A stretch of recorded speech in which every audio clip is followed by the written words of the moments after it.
Good morning, good afternoon, good evening, good night. Welcome once again to the Growth Edge, which is a business continuity conversation hosted and really inspired by our growth as entrepreneurs. But we are part of the Africa MSME Collective, which is the stable or the home for supporting MSMEs and ESOs. So ESO is Enterprise Support Organizations, impact their businesses or the businesses in their fold sustainably. We're looking to sustain the economic growth across the continent and to help business expand globally. So welcome to our space. Here we have candid conversations based on our 50 plus years experience as a team. And what we're trying to do is really take small bites of the big chunk of what we call business. Because business is often this huge monster that we need to figure out how to deal with. So my name is Kyesubire Talitwala Greg, and this is the thing I love to do. I love to curate conversations. I love to inspire people to write and tell their story, but that's the story for another day. As always, I have my fun-loving, I was going to say insane, but if I say insane, it'll just do something for his reputation. But really, the love that my business partner has for MSMEs is on the edge of insanity, because he's so committed to building communities that function. And I'm a firm believer that unless you love something beyond what is normal, then you will not do it well. So he has over 25 years in the MSME space, started off in the banking sector, has grown multiple businesses. At my last count, there were probably 17. Worked with different kinds of people, built organizations, built an institution, kind of. So over time, we will meet and discuss the institutional building.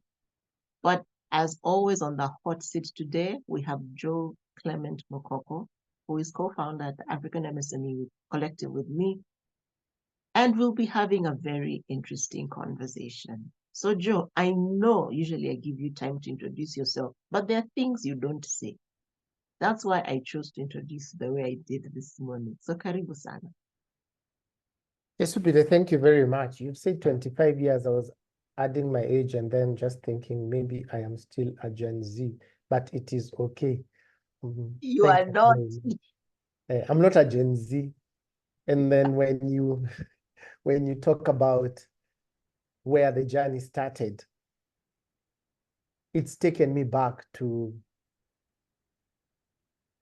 many years ago, eons actually. And my first taste of business was through my relatives. I had relatives. This is relevant to today's conversation, by the way. I have no doubt. I had relatives in the town that I come from. My relatives ran the shops, the tailoring shop. Quick question. What is that town called? Let's just leave it as Butere town in Kakamega, somewhere in Western Kenya. Let's leave it at that. If I mention the other, it will be a tongue twister. So they'll be trying to twist their tongues and not listen to what we have to talk about this morning. And I saw the changes that came in the marketplace for them and watched them adapt to situations. And one of them was a tailor until when God called him home at the ripe age of 78. My parents tried to dabble into entrepreneurship or business running with mixed results. One of my role models is an uncle of mine who seems to bounce back no matter the challenge. And when I went through my harrowing experience of going bankrupt and bouncing back from bankruptcy, he's one person who I looked up to, talked to, got tips from. Some of them were not the best of tips, but you have to keep on moving. I'm passionate about SMEs because I know what it feels like not to have a helping hand when you need it, or a listening ear when you would like to pour out 1,001 ideas. So that's me in a nutshell. Looking forward to today's conversation on thriving mindset. That is definitely not a nutshell. That's like a big cassava.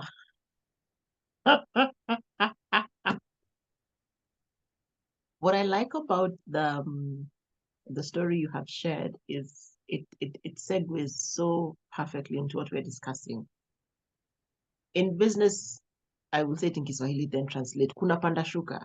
There are highs and there are lows. And very many of us, when we get into business, we assume that the highs will be more than the lows.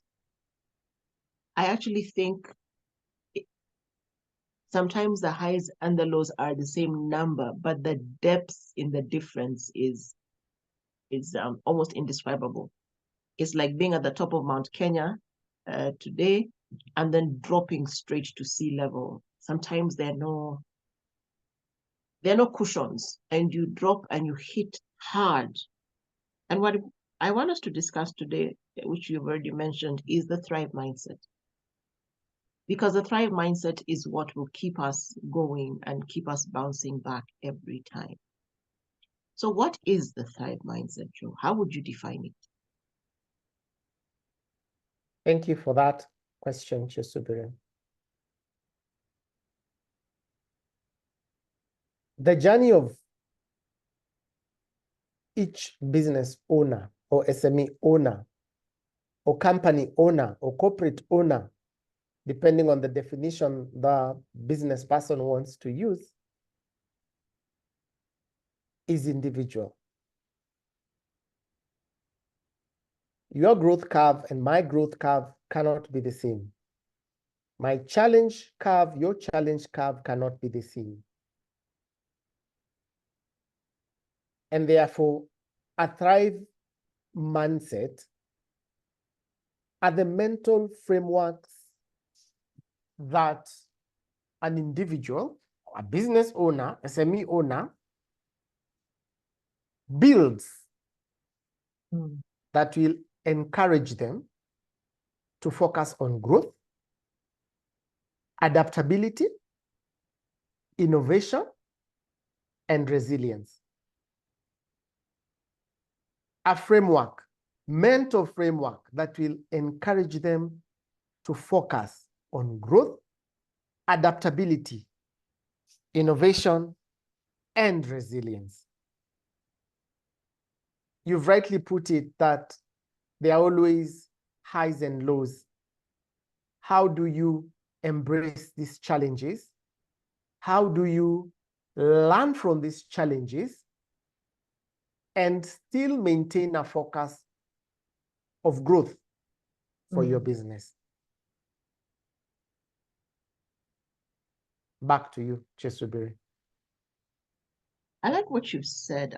It's a framework that of growth, adaptability, and resilience. And one of the things I know you and I have both found as we've run businesses.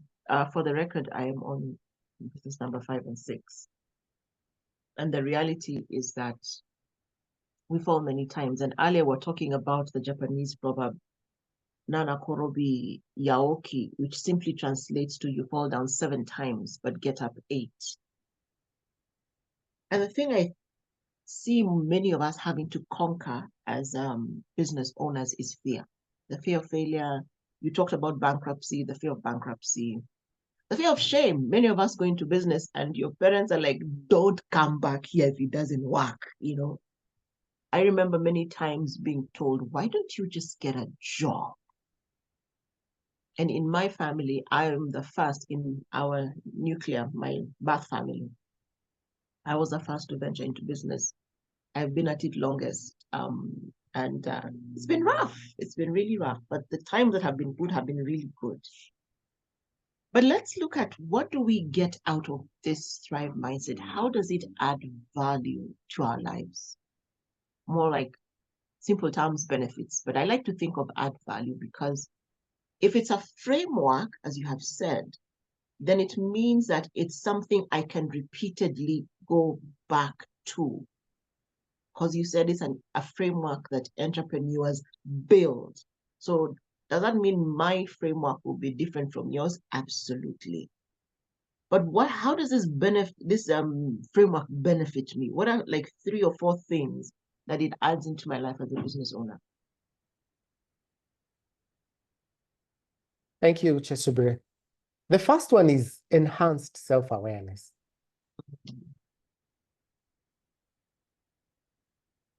The framework is individual. The framework cannot be duplicated. My personality is different, let's say, to James Mwangi's personality, even to your own personality.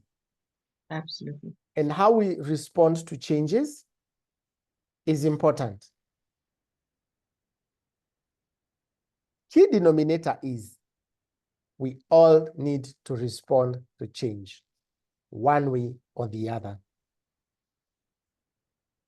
By building frameworks that fit you, you are able to align by understanding your triggers, understanding your fears, and where do those fears come from? How can you deal with those fears as a business person?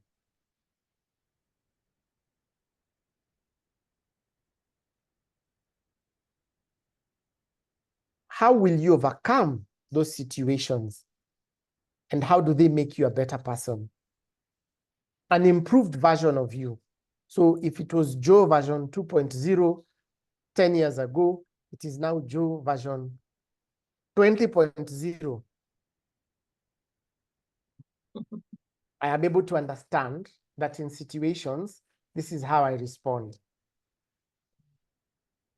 Change requires you to be of a clear and calm mind, especially in the SME space, because wrong response to change, and you've either burnt down your business or given your competitors a foothold into your market.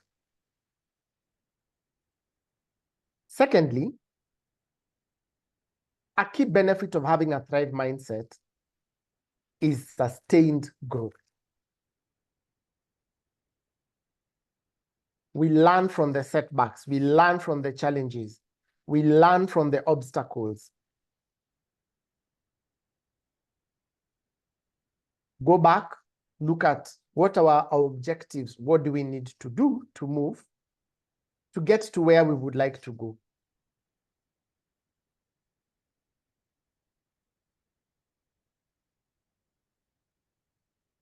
Sustained growth allows you to even put measures in place that next time there's a challenge, you will know what to do. And then agility. Agility. Agility enables you to bring your team together and respond, because you will understand the changes, communicate them clearly to your team, collaborate with your team to keep on moving everyone forward, and also allows you as a business owner to coordinate all those activities. That you have a balance. I need to respond to change. As I am responding to change, business still needs to keep on moving. That building those agility mechanisms ensures you're flexible enough to either twist right, twist left, stop, stand, and keep on moving as you overcome the obstacles. Then lastly, increased empathy. Empathy for yourself, empathy for others, and especially your team. Remember, it's the business that has either failed or hit a bump, not you as an individual. When you're kind to yourself, you are able to see color, light, the beauty in situations. Thank you.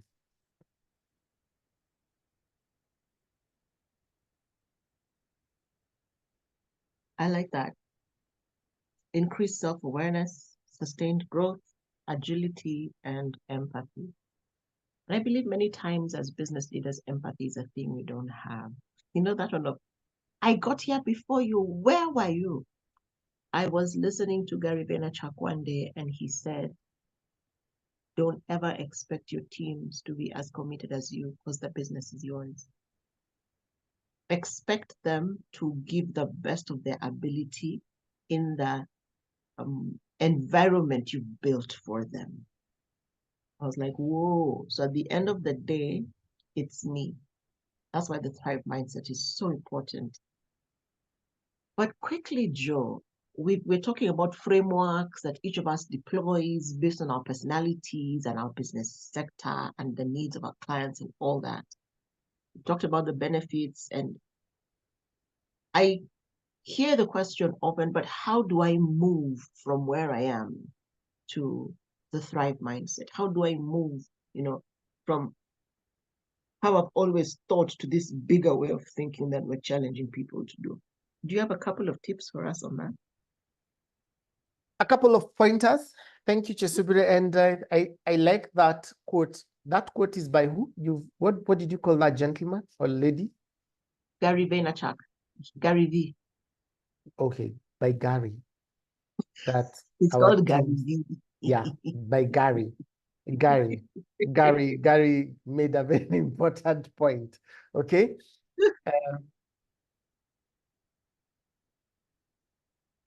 That your teams will give the best to their ability. It depends, and it all falls on you as a leader to get that best from them.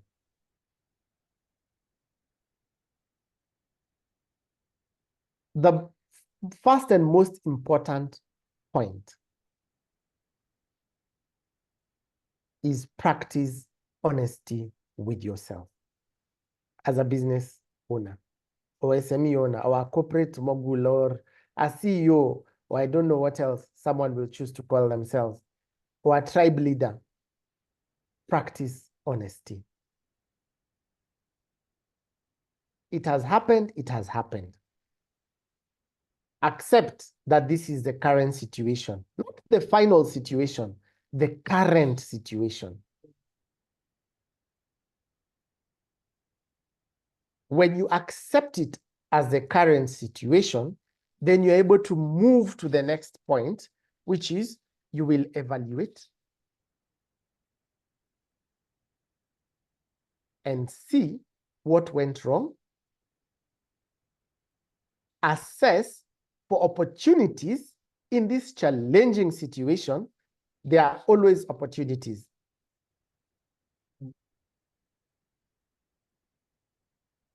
I come from Western Kenya.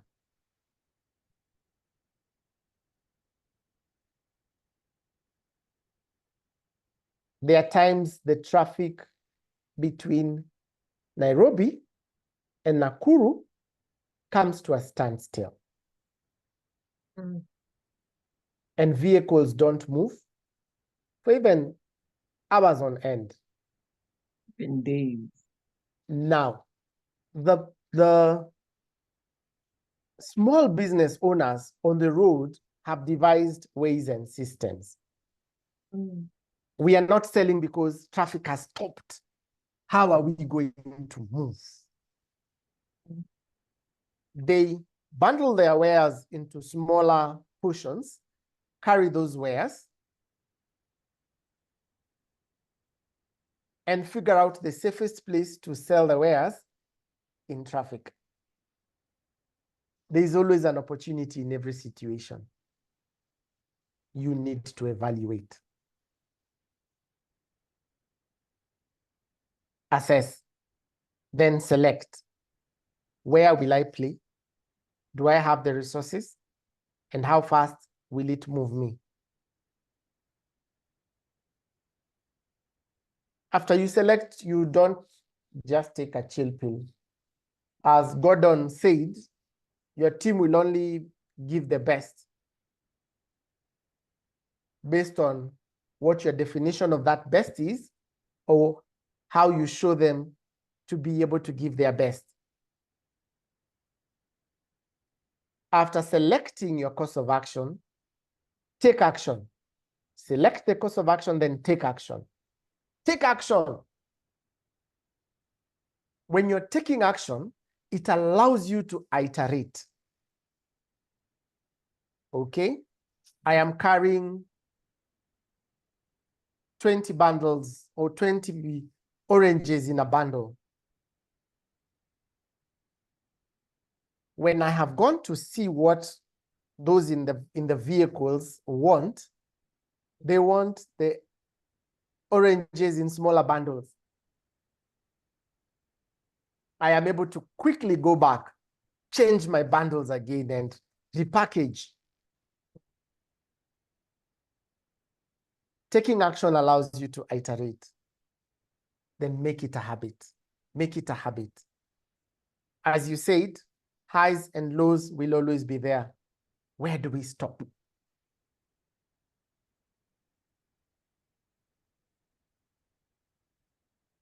We stop at the point of taking the next course of action. Then lastly, embrace continuous learning. Embrace continuous learning. There are so many ways of learning now for SME owners. When we were starting business those many years ago, it was either you go to class or go buy a book. At times, you don't even have time to read the book. You will read a couple of pages and then remember it when there's a public holiday or something. But now there are options. Subscribe to YouTube channels. They're in all manner of languages and whatever fits you. Subscribe to podcasts. Listen on the go, even when it is dark and you're stuck in that public vehicle going to Kakamega. Plug in, listen to a podcast. How do I improve myself? How can I communicate better? How can I grow stronger muscles, business muscles, not muscles of the arm, you know? How can I grow stronger business muscles? How can I self-correct? Very important. Thank you, Kyesubire. I can go on and on and on and on, but I think those are enough for now for them to pick up and run with it. So I think it stands out so much for me because especially the part of be honest. It's easy as a business owner to say it's not working because my team is, when you are actually the bottleneck. I remember listening to a speaker a few years ago who said, maybe you're the reason your business isn't growing. It's like, oh, brother, you feel stabbed in the heart.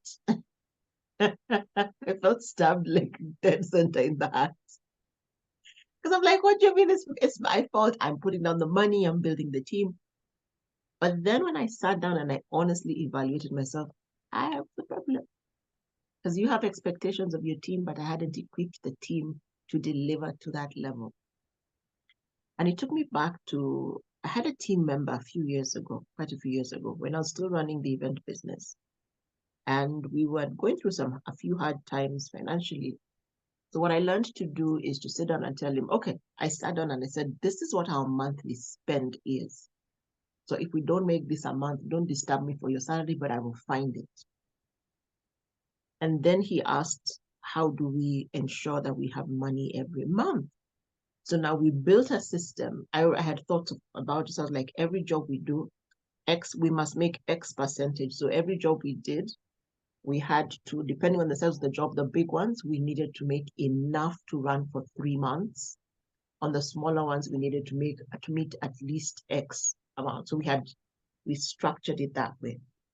And what that did for us as a business is that it wired our minds differently. And I'll tell you why I'm sharing this story. So eventually one day we had a job we're executing what were billing not a bad amount, maybe about $250,000 for the complete job over a period of maybe 3.5, 4 weeks. We're implementing an event. And I told him we need to ensure that all costs. So now we had courier cost on us, we had teams, technical teams, support teams, and a lot of other little things on our plate. And I said to him, we need to ensure that we make 100K, because 100K will guarantee our salaries for about 6 months. Then we're not earning a lot, 3 months, sorry, we're not earning a lot of money. And so he looked at me and he said, okay, we'll make it work. So what I watched him do, and because he knew I was working on stuff, so what we did was we were deploying an event. We had an international speaker. I was embedding with the speakers team. So what we did when we negotiated for the paid rooms, I negotiated my room. So I got a room complimentary because we were taking 29 rooms in the hotel. Of that, once he saw me negotiating for that, what he did is he ensured on his side, he managed money absolutely efficiently. So we had made a provision for him for a cab between where he stays and all the running. So I'm telling you, this guy was genius. This was pre-border. So border is the motorbike taxis that we all know across Africa. We all jump on them or send them to do our deliveries. So this was pre-entry of the thriving border community we have in Kenya. We had a courier guy who would run our errands.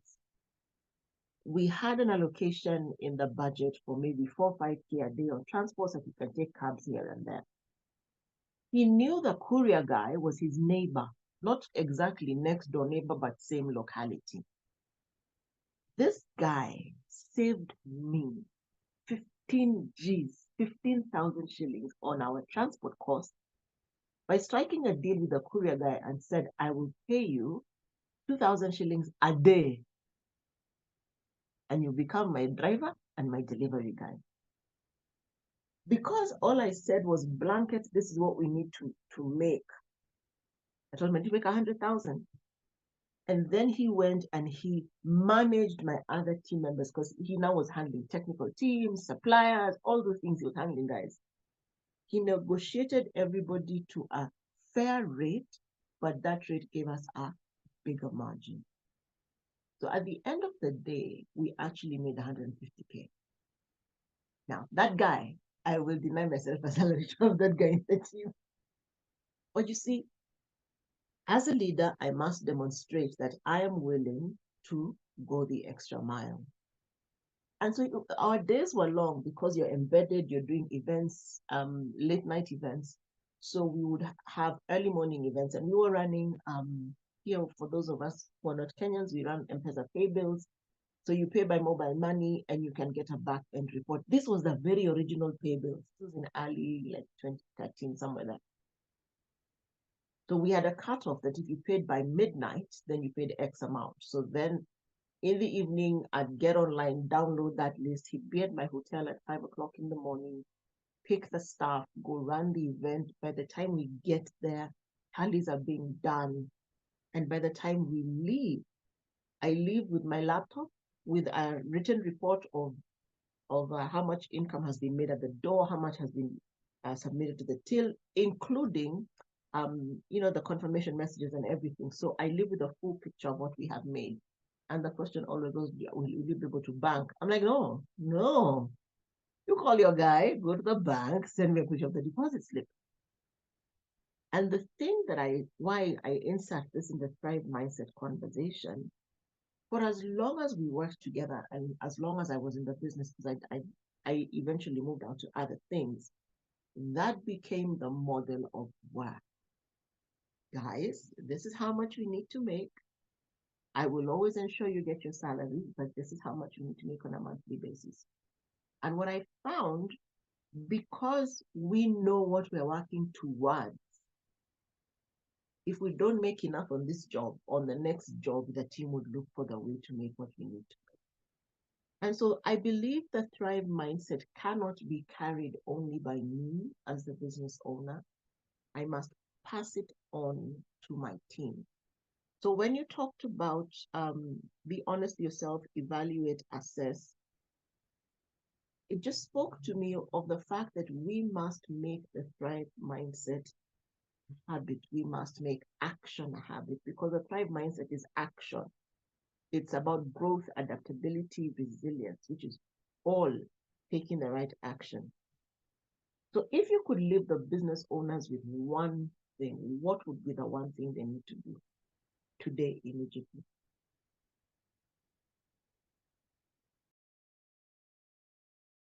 You're muted. Thank you for that, Kyesubire. That's a powerful reminder. I love that story, and you have taken all the points, summarized them in a story, the storyteller that you are, and we go away with that. I began my conversation by talking about my uncles, both paternal and maternal, who have ran enterprises. Some of them have gone to be with the Lord. I learned from them a lot. I learned from being in a network that allowed me to be able to plug in and seek for help. If you don't know what you need to do, seek for help or seek help. English is not my language. Seek help. There are always people out here to help you. In the course of my bankruptcy story, that's another story we will have another day. I had the opportunity of working with my able spouse and children.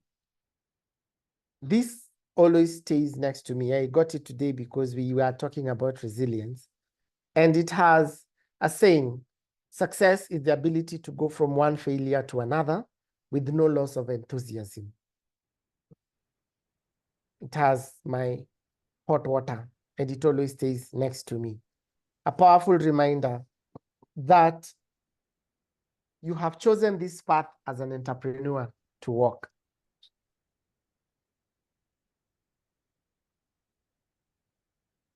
Adapt. Adapt. Adaptation will lead to innovation. Innovation will build your resilience. Your resilience will ensure that you can constantly innovate.